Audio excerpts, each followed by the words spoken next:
And our first artist that we're going to hear from this afternoon is Binh Danh. I know people are still coming in, but we'll go ahead and get started. Binh moved to the United States from war-torn Vietnam as a young child in 1979. His work stems from his own unanswered questions about what happened in his native country and how one navigates the boundaries between personal and collective memories. Danh received his MFA from Stanford University in 2004 and has emerged as an artist of national importance with work that, in his own words, deals with mortality, memory, history, landscape, justice, evidence, and spirituality. He has had numerous solo exhibitions, most recently Yosemite at the Haynes Gallery in San Francisco in 2012, and Vietnam, Nebraska at the Sheldon Museum of Art in Lincoln, Nebraska in 2011. Dan's work is in the permanent collections of many institutions, including the National Gallery of Art in Washington, the De Young Museum in San Francisco, the Museum of Contemporary Photography in Chicago, the Philadelphia Museum of Art, the George Eastman House in Rochester, New York, and San Jose Museum of Art in California. His work was included in the 18th Biennale of Sydney, Australia. He currently lives in Tempe, Arizona, where he was recently appointed Assistant Professor of Art at the Herberger Institute for Design and the Arts at Arizona State University. He is represented by the Haynes Gallery in San Francisco and Lisa Setti Gallery in Scottsdale, Arizona. So please join me in welcoming Binh Danh.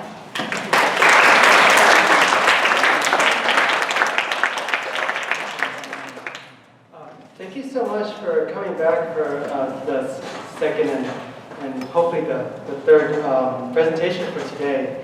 And thank you so much for this wonderful introduction. I really want to thank Anne for the amazing presentation. And also, can I get the side lights down a little bit? So a few years ago, I came to the understanding that I'm a landscape photographer. And working in this genre is actually useful for me to understand what I do as an artist. Now, I got interested in photography when I was 10 years old, when my father bought me a camera to take on a school camping trip. But he did not do it so willingly. I had to cry my way into getting a 35mm point and shoot camera. And my brother still teased me today about it. But it was kind of like the best crying job I ever did. And I did not return to photography until I was in high school, when I was a high school student.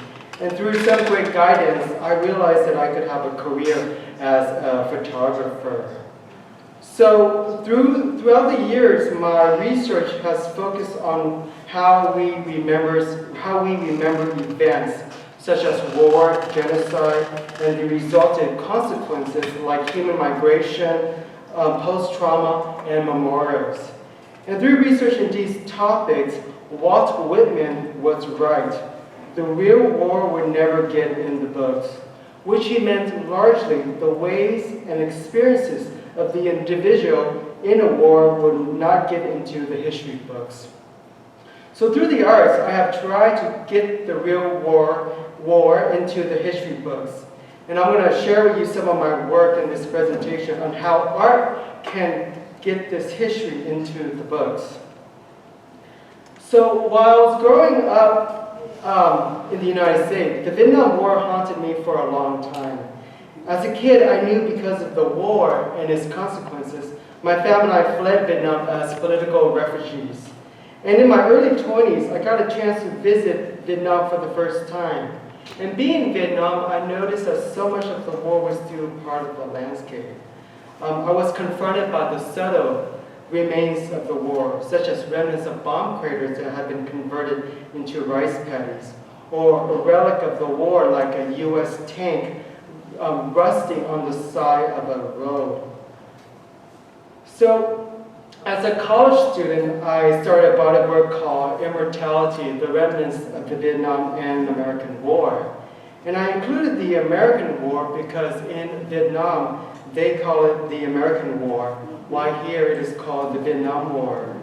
And I developed a way to transfer photographic image onto the surface of leaves using photosynthesis, a process that I named chlorophyll printing. And the image, using the image I found in the archives of the Vietnam War, I printed these pictures onto leaves. I thought, what if the plants could witness these horrific events? What would they remember? What would they say? And what could they teach us? The body of work deals with an idea I call elemental transmigration, the decomposition and composition of matters into other material form. And the world became part of the landscape, and nature remembered the trauma in the element that composed the landscape. We learned in school that all matter is composed of atoms of the various elements. That is, atoms rearrange themselves according to the law of nature. All of those atoms that compose our body, they carry memories that reach back to the beginning of time and have been in many conflicts before the Vietnam War. One can also think about dioxin, a compound used in the herbicide called Agent Orange. And Agent Orange was a lethal toxin widely used during the Vietnam War to defoliate the jungle so the enemy could not hide. And it's estimated that between 1960 and 1970, the U.S. military poured 20 million gallons of herbicide on Vietnam. As you can see this before and after illustration. So today, Agent Orange remains in the water and soil and has been responsible for causing birth defects, cancer, organ dysfunction, and chromosome damage. And when I was growing up, I would come across photographs in newspapers of Vietnamese kids born with deformed or missing limbs. And my mom would tell me they have the orange disease. And I imagine that they have lost their limbs in the war, but in actuality, the war was kind of born inside of them. So while I was working on this project, I didn't want just to take a side, but find commonality among those who experienced in women's wars the real war, such as soldiers who were fighting each other, or civilians being caught in the crossfire. So for the past several years, I have been working with a poet named Robert Schotz who teaches at Randolph College right down the street from us. And Robert sent me this poem called Green Man that was inspired from this work of art called Green Man. In the jungle war, he became his leaves, camouflaged by what he wore. In the jungle war, he fell in his second tour. His wife still grieves. In the jungle war, he became his leaves. So over the summer of 2002, my mother and I visited a small island off the coast of Malaysia called Pulau Pidang, the site of an abandoned Southeast Asian refugee camps where we once lived before arriving to the United States. And this picture depicts refugees approaching Pulau Pidang. And Pulau Pidang officially opened as a refugee camp on August 8, 1978, with 121 Vietnamese refugees. A year later, the number grew to 40,000 Cambodian, Vietnamese, and Laotian refugees crowded into a flat area hardly larger than a football field. And this is the island today, or was when I made this picture 10 years ago. Not a single person lives on the island. So I traveled there with my camera and with my mom too. And I made this portrait of mom holding this refugee document that was issued by the U.S. Embassy, allowing us entrance into the United States. And traveling with her was quite an amazing experience. Mom was the one who remembered the event. I was only a baby at that time when we left Vietnam. And being on the island allowed Mom to reconnect with this time period in her life, allowing her to not forget the past, but to preserve it and grow from it. And speaking about growth, this was once a boat carrying refugees. Now it's home to hundreds of animals. These fishing boats are quite small, and the crew were disguised as fishermen. Most of the time, blocks of ice sat on the top deck. And Mom told me on the night we escaped during the monsoon season, the town was flooded and I was sick with a very high fever. And when we snuck onto the boat and hid below the deck, the water from the melting ice on the top deck cooled my body down, calming me for the long journey. And this was a remnant of a Catholic church. It was very haunting to walk into this church and find this Christ figure had fallen off the cross. And as you can see, we were not the first person to revisit this island, as there's a lot of graffitis and messages on the walls. So the first thing I think about when I'm photographing is composition. And it's not until later that meaning comes to me after I review the image I collected. In this case, a photograph of these car posters is very symbolic. One poster was intact and the other was torn up. It was like in this space you were not sure what future you could have. And sadly, we stumble upon a graveyard too. It was estimated that hundreds of thousands of boat people died during their journey to find a better life.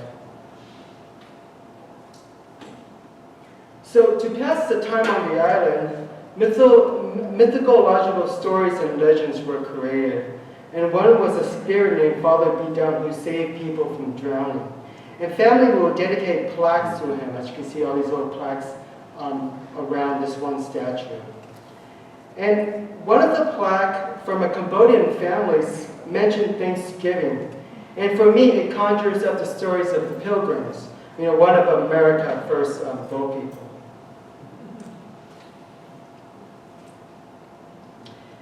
In this photo, we came upon a few of ephemeral documents, and these were letters, written testimony, and governmental records. And some of them were partly buried in the dirt with plants growing through them, and others were scattered throughout the deserted buildings.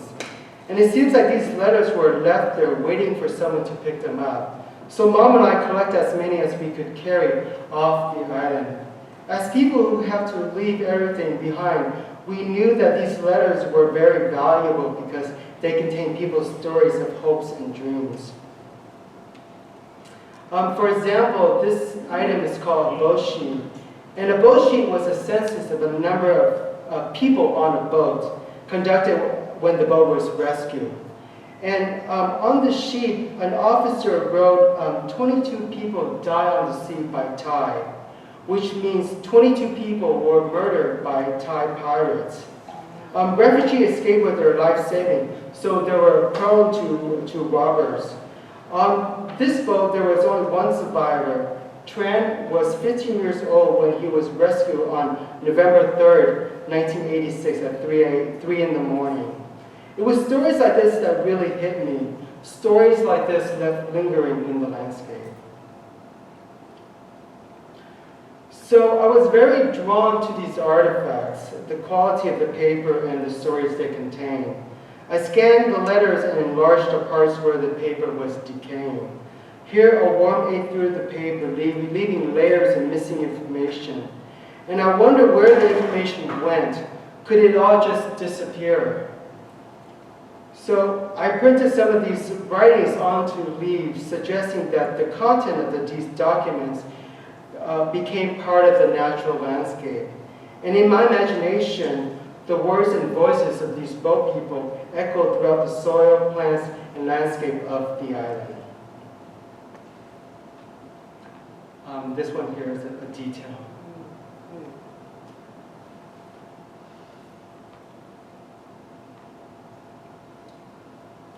And so while researching the Vietnam War, I came across another dark event in the history of Southeast Asia. In 1975 to 1979, almost 2 million people lost their lives to murder and famine when the Khmer Rouge forced the urban population into the countryside to fulfill their idea of an agrarian society. And anybody who wasn't Khmer Cambodian, including many Vietnamese people living in Cambodia, was to be put away. And so you can see this depiction of a work camp. In 1979, the Vietnamese army invaded and reclaimed the capital city, Phnom Penh. They discovered it was empty. They came across a former schoolhouse that had been converted into a torture and interrogation center known as S-21 Detention Center. In this place, they found documents and objects of torture. Today, this place is known as the Tuol Sleng Genocide Museum. While visiting the museum, I made many documentation of the interior. I roamed the rooms and hallways and imagined the horror that took place in front of me. As part of the victim's testimony, mugshots were made of them. And for me, the mugshots are disturbing because it put faces to the victims, and they start to look like people I know, like relatives and friends, loved ones murdered, history and generation destroyed, disappeared in thin air. And what was left are rooms and rooms of portrait. And the portrait have a story to tell, and they are all asking the same question as they peer out to the viewer: how could this happen? So these portraits are witness to history, and they speak to us, holding us accountable.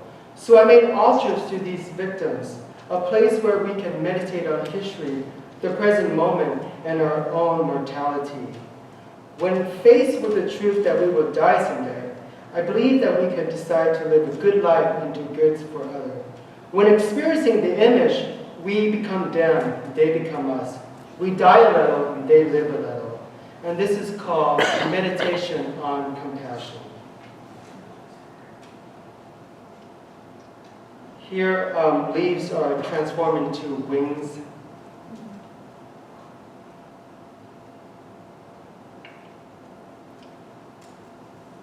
This piece is called The Story of the Bodhisattva, and it tells the story of someone who was on the path of enlightenment and was sadly executed. And this sort of death, for me, kind of interrupts the natural karmic cycle, because I believe it's unnatural for human to kill other human. So today, the Cambodian government has identified 20,000 mass graves from the Khmer Rouge regime, and some graves hold over 1,000 bodies. And the media coined this event as the killing fields. So when I was in college, I found this June 27, 1969 issue of Life magazine, The Faces of the American Dead in Vietnam When We Stole. In this issue, Life magazine published the portrait and names of 242 U.S. soldiers who were killed during the week of May 28 to June 3, 1969 in the Vietnam War. By looking at these portraits, we are reminded that a death in a war is not just a number, but also the end of an actual life. These faces are fathers, brothers, sons, and they became part of our collective memories. To photograph is to remember. A photograph is a picture of the past. A photograph is only able to record a slice of time. The documentary filmmaker Ken Burns said, "Photographs are the DNA of our memories." And I just love that idea that photographs give us the instruction to remember. In another Life magazine, I came across several photographs by Larry Barrows, including one from a 1966 caption, "Four Marines recover the bodies of comrade under fire." And this image left me uneasy. It made me think of memories as bodily fluid leaving a trail in the landscape. So I printed these portraits onto grass. In Songs of Myself, Whitman wrote, "I bequeath myself to the soul to grow from the grass I love. If you want me, Look, if you want me, again, look for me under your boothstone. So this is Jimmy W. Phillips, 18 years old.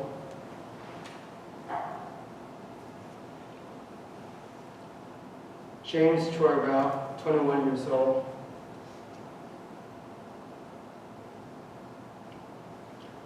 Harold James Wormsley, 24 years old.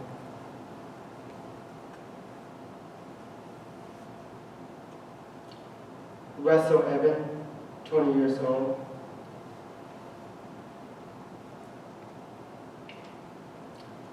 William W. Smith, 21 years old.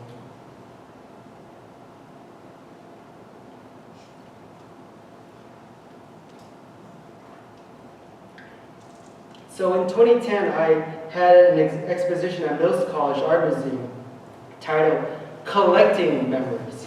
In this series, I was exploring the ideas that memories exist in material objects, like the artifacts left at the Vietnam Veterans Memorial. Memories and histories are embedded in the artifacts of the past, and when we experience them creatively, research them, and make art about them, they can come to life for us and for others.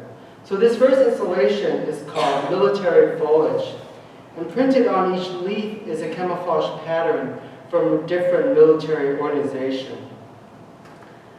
I imagine if there were no end to war, will plants evolve into these patterns of war? And in a way, protecting themselves from the camouflaged human taking over their habitat. And we are all aware that camouflage is necessary for military conflict. Without it, soldiers wouldn't be able to hide in the landscape. But there's something much more disturbing to wearing camouflage that we rather not deal with. It is the possibility of death. When one wears this uniform, one already becomes part of the landscape, stepping into the void, becoming the land itself. So this is a detail of the installation.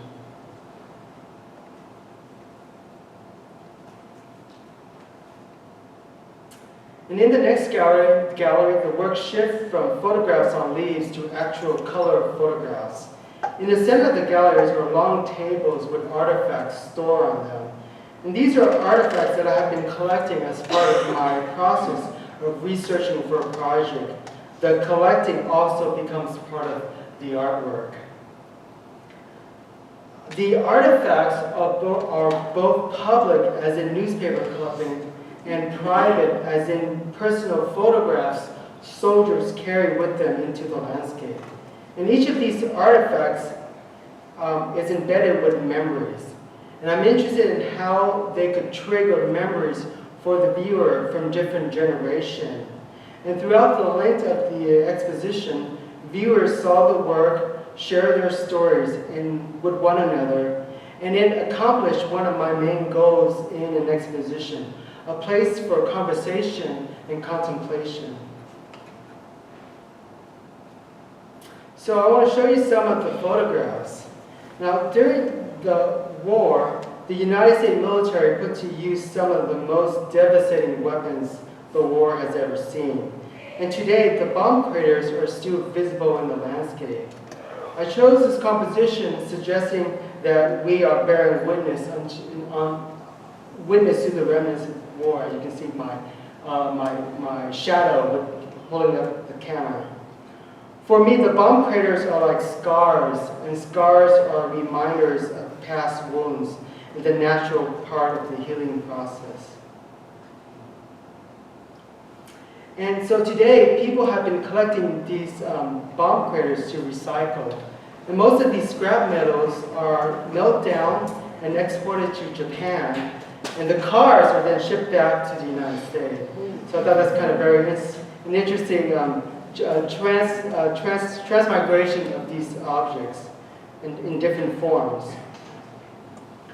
So here's another tank photograph called Tank Shell at a Coffee Farm. Here we are reminded of a war that has taken place 35 years ago. The next time you sip your coffee, you might be drinking in the Vietnam War. And speaking about drinking, I actually have here a spoon, and let me pull it up.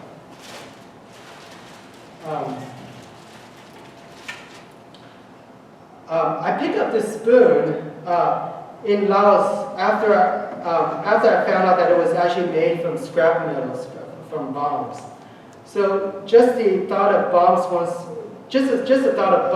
once dropping on the landscape now turned into a spoon seems transformative. So something as so devastating turned into something so beautiful as a spoon that feeds and nurtures us. And I'll leave this here if you want to take a look at it during the break. So as you can see, the people in the community will take these materials and just use it in their everyday life. This picture was made at the Maier Memorial, where the massacre took place about 40 years ago. On March 16, 1968, angry and frustrated American soldiers entered the Vietnamese village of My Lai and began a search and destroy campaign. A short time later, 504 unarmed Vietnamese civilians were killed. When news of the atrocity surfaced, it sent shockwaves throughout the U.S. government and an already divided American public over the war. And in the summer of 1963, there was a wave of Buddhist protests against the war and their oppression from the Catholic Dinh regime that controlled the South Vietnamese government. This protest was made famous from the Malcolm Brown photographs where a Buddhist monk named Thich Quat Duc set himself on fire. The car that transported him to Saigon is now a relic at the Perfume Pagoda in central Vietnam. And I don't know if you guys heard this, but yesterday there was someone who tried to set themselves on fire at the National Mall. I don't know if you guys kept up with the news, but it just again sent chills down my spine just reading about that. So around this time, I got into making daguerreotypes. In the 19th century, daguerreotypes were thought of as mirrors with memories. A mirror that was held up to your face and remembers your likeness, and that also allows the owner of the photographs to remember the person in the photograph. In this gallery was an installation of artifacts and landscape daguerreotypes of Southeast Asia. The room was about memories being reflected into the present moment. And technically, these daguerreotypes were made in a dark room rather than the 19th century ways of producing them in the camera. So for example, here's a handmade daguerreotype book. The image on the left is the famous photographs by Malcolm Brown called The Self-Immolation of a Buddhist Monk. The event happened in Saigon in 1963. After the war, Saigon was renamed Ho Chi Minh City. So the location on the right side is the same street intersection where this took place. And I'm interested in how these images speak to each other, infinitely reflecting each other, overlaying time after time. The past reflecting the future, and the future remembering the past. And as the viewer approached the work and see themselves in the mirror's surface, they too become part of the artwork and the medium in which these images come into consciousness in the present moment. The image on your left is titled The Memory of My Lai Massacre. It's again appropriated from the famous picture. And on your right is the memorial of My Lai. One is a famous photograph of the event. The other is a monument that recalls the memories of the event. So having photographed Southeast Asia for the last decade of my life, I've turned my camera to the landscape at home. A couple years ago, I was invited by the Berlind Museum of Art in Lincoln, Nebraska to collaborate with the Vietnamese American community on a project called Vietnam, Nebraska, which resulted in a solo exposition at the museum. My first trip to Lincoln was in 2002 as part of the Artist Diversity Residency Program at the University of Lincoln, Nebraska. And at that time, a student gave me a photo of his father constructing a koi pond in the shape of Vietnam. And the image depicts a man in his 50s standing knee-high in the ground, laying down black plastic into the soft earth. The father stands there smiling at the camera and happy with his creation. Unfortunately, I have lost the photograph and only memories of it exist. The image says a lot for those who have memories of Vietnam, a country that they yearn for and was forced out due to a war and political persecution. So like most immigrants to the United States, those of the first generation want to preserve their ethnic heritage and tradition. Immigrants resettled in Lincoln carried their cultural tools with them to remake the land to something that is familiar, like a little Irish and Jewish neighborhood in Brooklyn. Vietnam, Nebraska was about mixing of the two, to be a Vietnamese American. In the picture of the father, it was about planting Vietnam into the soil of his adopted land. What I wanted to achieve in this project was to present a self-portrait of the community. And the community was made of many parts, including different generation, religion, and newly arrival, as well as those who came to the United States in 1975. And I just love this picture of the Buddhist community of Lincoln. This American craftsman house has been converted into a Buddhist temple. Now, this is the larger Vietnamese Buddhist temple of Lincoln. And one might imagine that you could find a Buddhist temple like this one deep in the mountain of China, but it's here in the Nebraskan landscape, and I just love that flat horizon and this very temple that's kind of out of place sitting out there in the landscape. The story behind this temple was that one of the community members won one of the largest lottery jackpot, so like millions and millions of dollars. So then he donated all this money to build this temple for his community. I thought it was kind of ironic too. And this image depicts the Asian American sorority group Sigma Psi Zeta setting up their invasion annual fundraiser banquet, a tongue-in-cheek play on the word invasion, the fear of the foreigner, like the 1882 Chinese Exclusion Act. So while I was researching the history of Nebraska, I came across Solomon Butcher's photographs of earlier settlers of the Homestead Act. In these photographs, I saw families, unit, home, the landscape, and a sense of prosperity. And since the Butcher photographs were made in Nebraska, it was easy for me to make these connections, referencing the past to the present Americans. The faces might change, but the dream is still the same, a place called home. In these images of family in front of their homes, I tried to copy the composition of the Butcher photographs. The Butcher photographs depict Americans then, and the image in this exposition show Americans today. So this is a photo mural titled Family Story, and I didn't want to just show you the surface of homes, but the history that accumulated there. So what took place inside these homes? So with the help of the museum staff and the student group at the university, we collected family photographs to construct this mural. And during the exposition, many people visit the installation, share their stories, and recognize these faces in their community. So these are some installation of the gallery.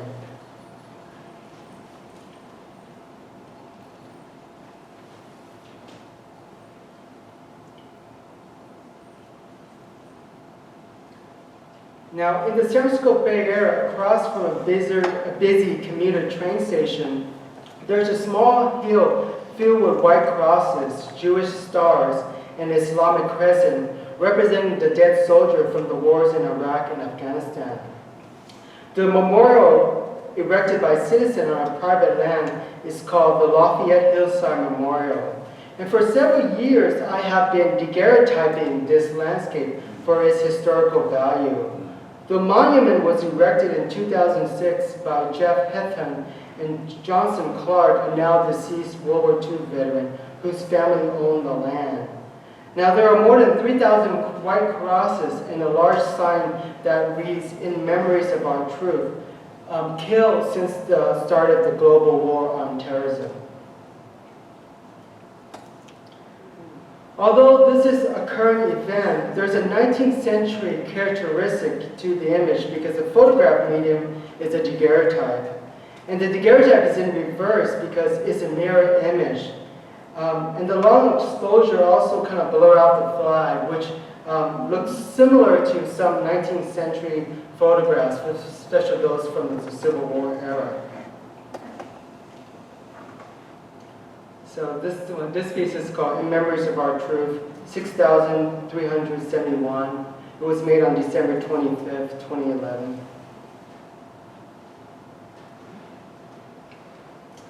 This was also made on the same day too. So this is one of the community members put up a Christmas tree. Granted, there's no snow in the Bay Area, but there's fake snow on the tree, which kind of gives this nostalgic feeling to the picture. And these next few slides are details of the crosses. And each of these crosses are portraits to our fallen soldiers. Like a grave marker, the crosses are taken care of by the family members.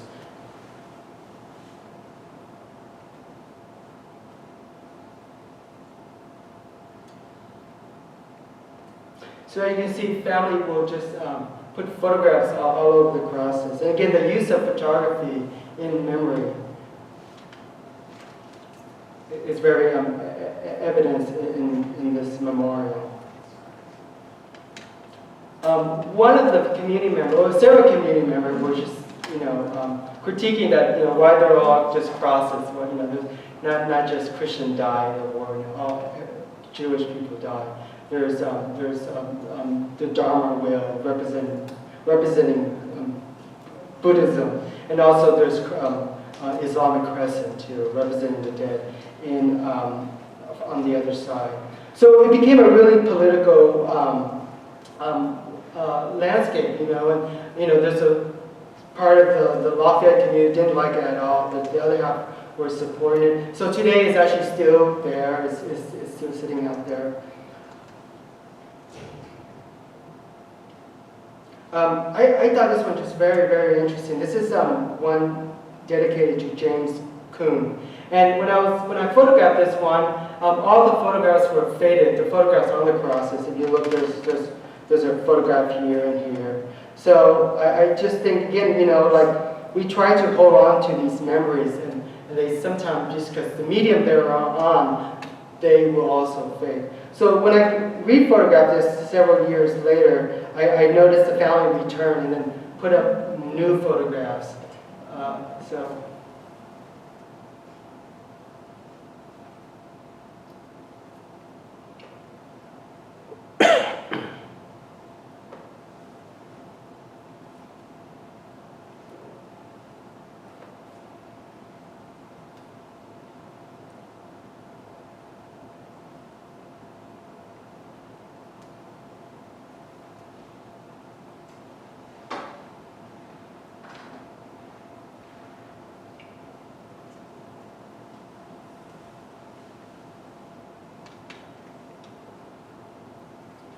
Okay, so a couple of years ago, I was at an antique photo trade show and found this wonderful tintype of three Chinese men, perhaps in California, posing in front of a studio backdrop depicting a forest scene. And this image made me dream about the history of Asian and Asian American in the American landscape, and how that history is never really presented in the mainstream teaching of U.S. history. During the California gold rush, Chinese labor built the railroad track and dug the mines to the gold fields. But a lot of those narratives and also depiction are also written out of history.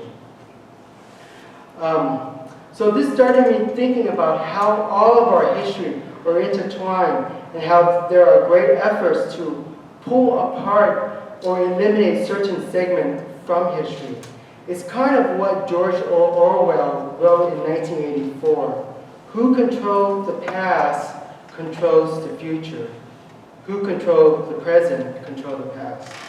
So this is a photograph I found on eBay titled Indian Boy YP. I'm not sure if YP means Yosemite Park or Yellowstone Park. But this image for me complicates our U.S. history relationship to the rich history that was here before the United States was formed. So I started collecting these photographs.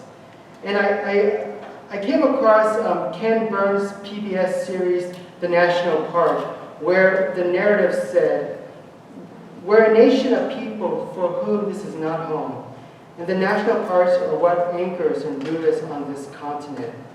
They are the meanings of homes for many of us.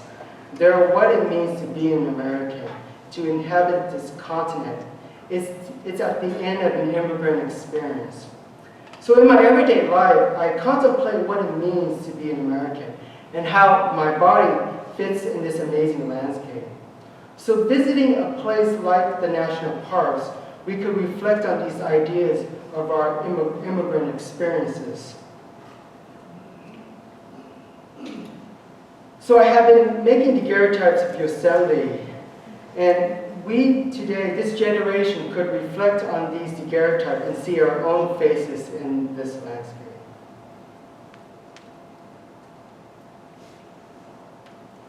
Well, this is Three Brother. And I have the dates because, again, with the daguerreotype process, these are, they're one of a kind. There's no negative involved at all. So the actual plate that goes into the camera is the actual photograph itself. So it's a very immediate way of experiencing a photograph that there's only one of it.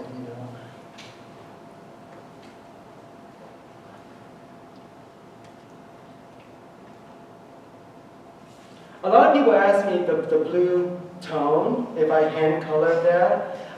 With the daguerreotype process, when the whites, the highlights gets overexposed, it shifts into the blue range, which is very suitable because most of the time the skies become blue, or the water becomes blue, because it's kind of how we experience those waters and sky in real life, that they're blue.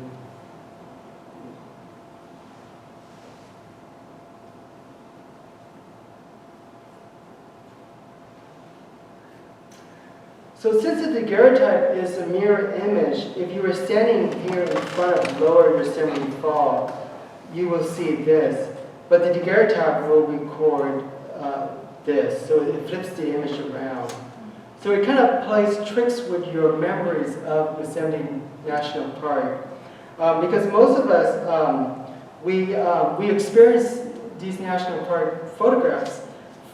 These national parks through the photographs, for example, photographs by Watkins or Carlton E. Watkins or Ansel Adams.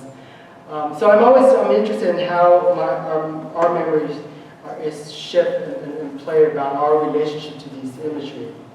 And for me too, I look at my pictures so much, I just forget how they look like in real life. So when I'm looking at Ansel Adams pictures, or someone's like, I was like, whoa, things are reversed the other way, back to normal. So it plays tricks on me too. It's just really bizarre. And also the detail of the daguerreotype is quite amazing too. If you look, there's actually a father and son standing on a rock here. It's actually really hard to see in the slide, but they're kind of right there. You can see that's a good scale. There's actually a lot of people roaming these rocks, but my exposure is about a minute. So usually they're moving too fast that you can't capture them. So there's a father and son right there.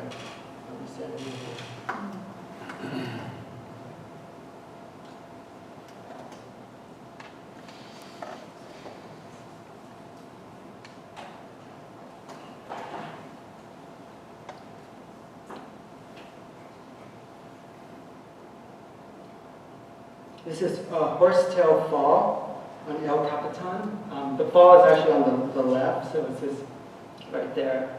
And I think I have a detail there.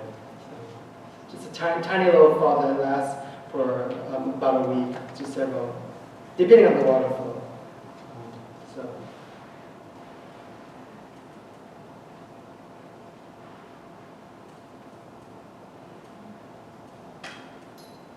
How many of you have been to Yosemite National Park? Oh, wonderful. Great.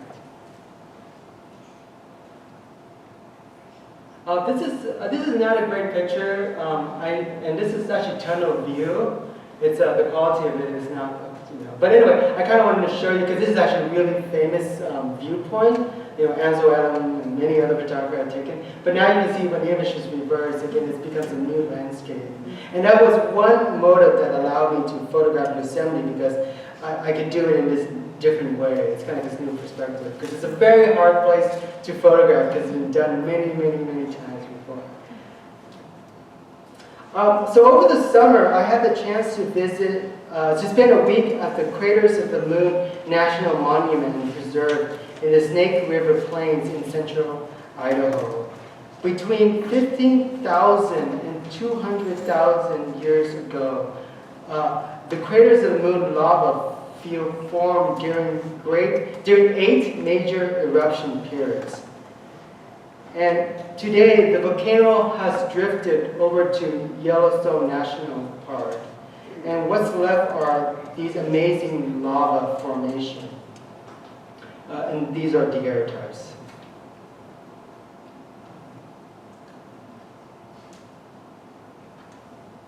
So as you can see, I'm continuing my national parks series, although you can't do it now because they're shut down. We're not sure how long for, but hopefully not for too long.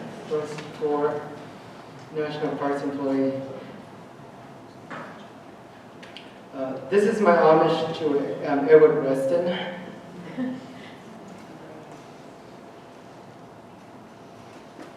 And the park ranger called these rocks, they call them bombs. And before they cooled, these bombs were hot globs of lava, and they were launched from volcanoes. And they form varieties of interesting shapes described by geologists as red crusts, spindles, and ribbons. So with the national park permission, they allow me to go out there and collect them and bring them back to the station and set them up in a still life to make pictures of them. So this one kind of, for me, looks like a brain or heart, or some sort of heart.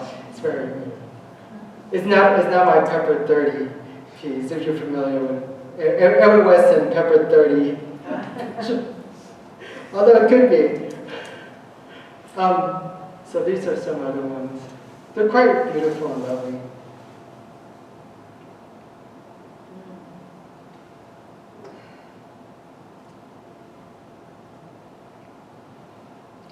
This one is not a bomb, but a lava that have made an imprint of a tree bark. So, whatever, 10,000 years ago made this imprint. So I just found that beautiful that the memory of the tree is on that lava, or on this rock. So then I photographed the park rangers cradling these rocks in their arms, kind of like a baby. They kind of got the idea too. They were really excited about it. I was like, hold the rock like a baby. And so they did. They held these rocks for me.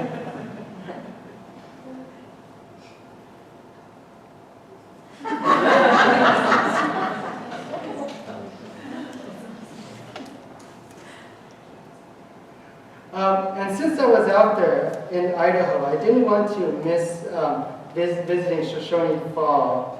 And this is my homage to Timothy O'Sullivan. And this is also my last image. So thank you very much.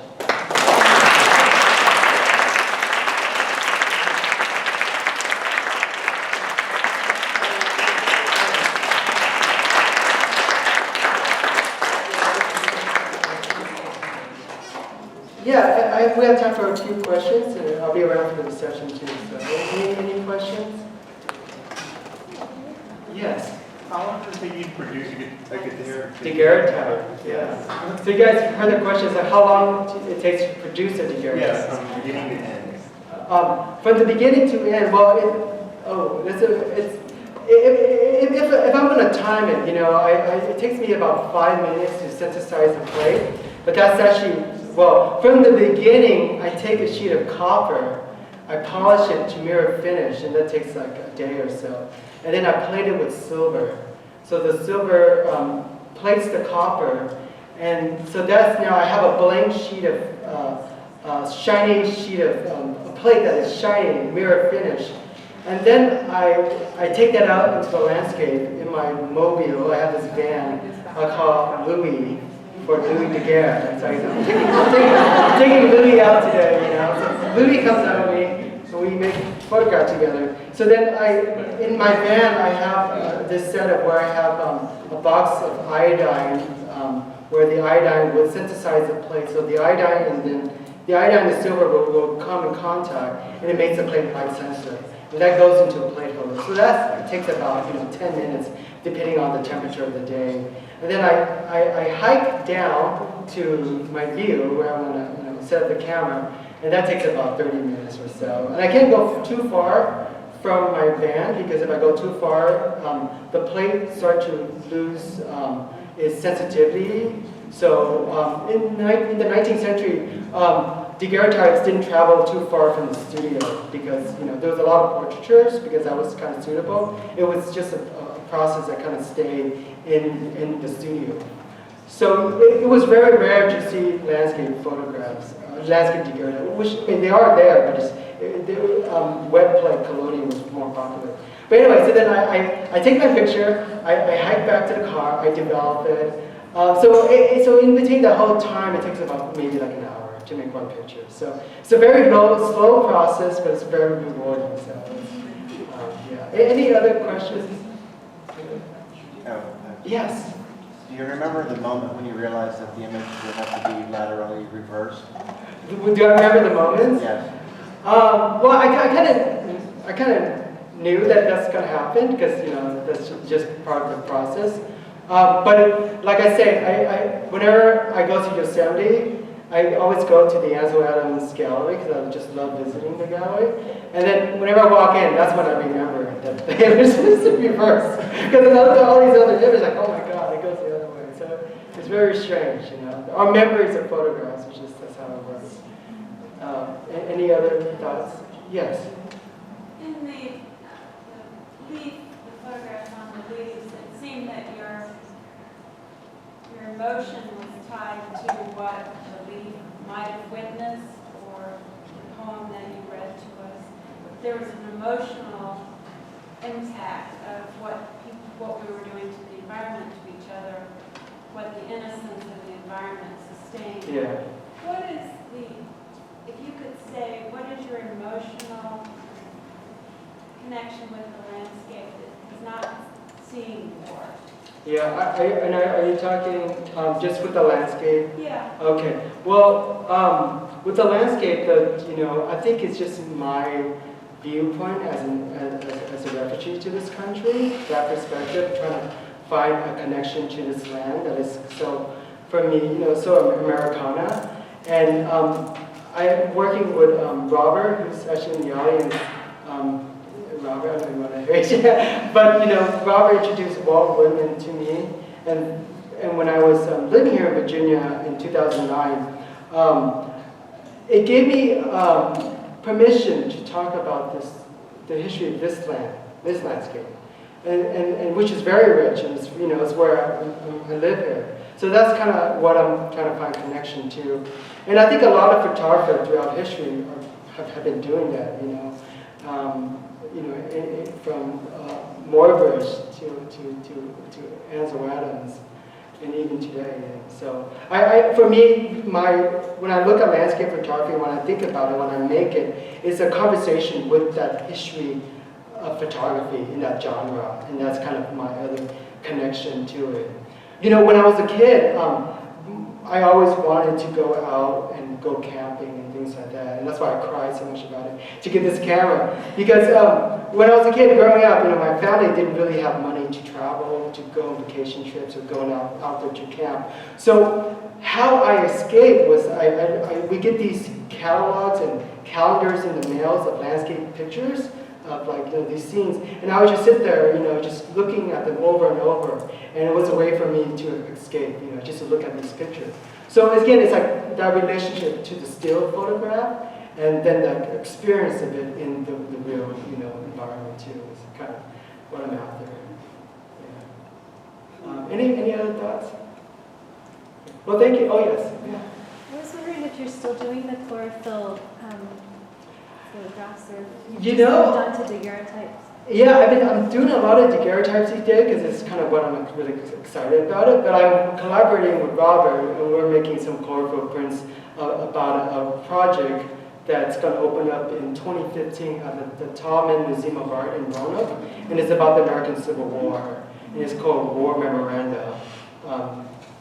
What women? I'm butchering the title because you gotta remind me. War Memoranda. The Civil War, What Women and Renewal. And as you know right now, being in Virginia is a big sesquicentennial anniversary of the Civil War. So in that exhibit, there's going to be a lot of chlorophyll prints, and also a lot of daguerreotypes. The landscape here when I was living here, photographing some of the Civil War battlefields. Yeah. So, thank you so much.